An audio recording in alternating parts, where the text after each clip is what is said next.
Okay, today I'm going to show you how to replace the UI or display board on these GE dishwashers. They're pretty notorious for going bad.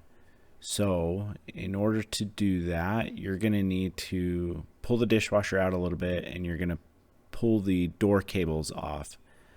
We're going to have to remove the whole door to get to this board. So just pull those up and off and just set them to the side for now.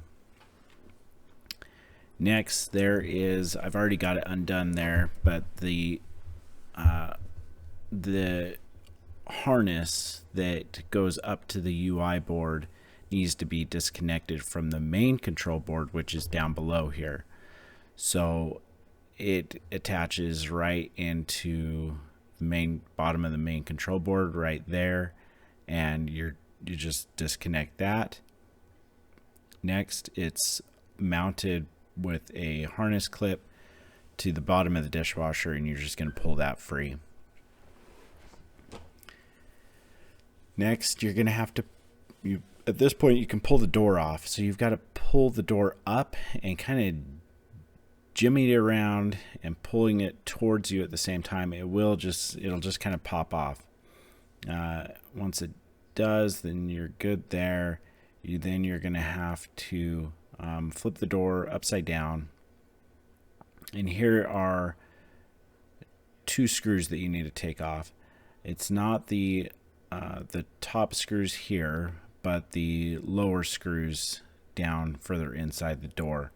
So there are two of them. So take both those screws out.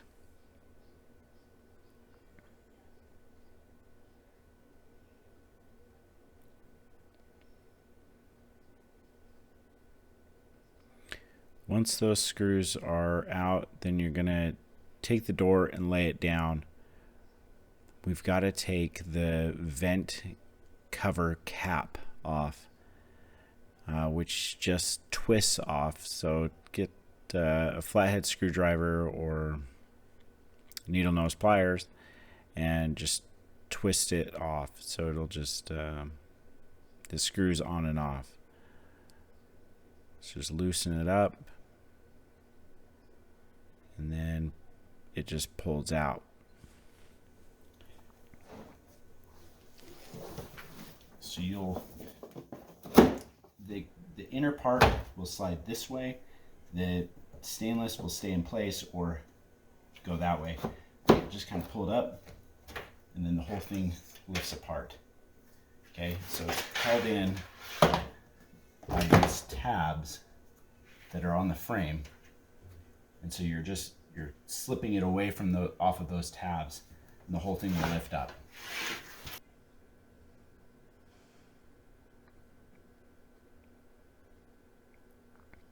Once we've got the door separated, we need to take the cover off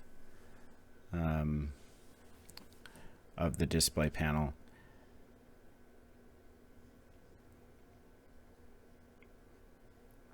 This is kind of a pain, but there are 4 or 5 little tabs that hold that cover on. It's easiest to take like a small flathead or I've got this little pick that I can reach up underneath and pull the bottom of the board forward to get it off of those tabs. This will probably take you a minute to get it figured out, but once you get all of them loose, the whole door, that whole panel will just kind of pop up and off.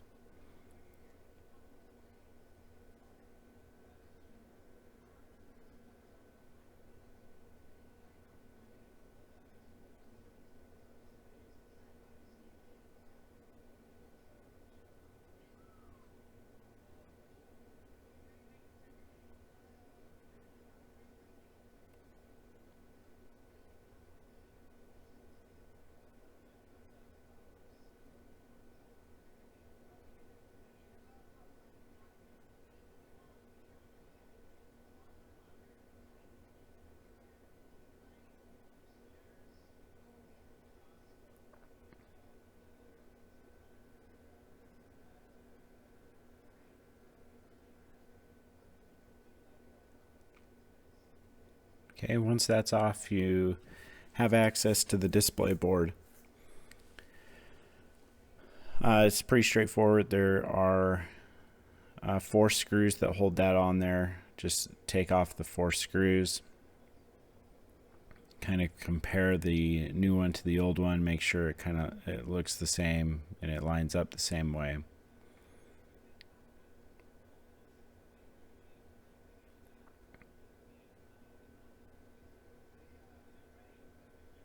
It just fits on. Now, with these display boards, they need to be programmed.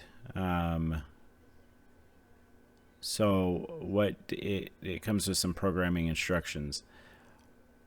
Open this up and you'll see that you're going to match it with your model number. So these are called personality pins, and really you're just jumping, you're like creating a connection wire to wire, but don't overcomplicate it. Just look at the instructions and take a look at your model number, match it up. So this one is a GDF 520.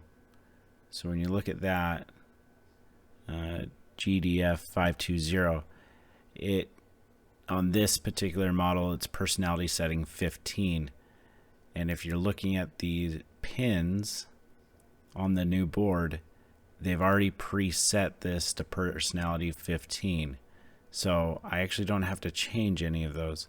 But say if it was a different personality setting, those pins, those little jumpers, you pull them off just like a loose tooth. It just takes some needle nose pliers and pull those pins up and just offset them to whatever personality setting you need. It's pretty straightforward. Like I said, don't overcomplicate it. Just pull the pin out and then offset it whatever personality that you need.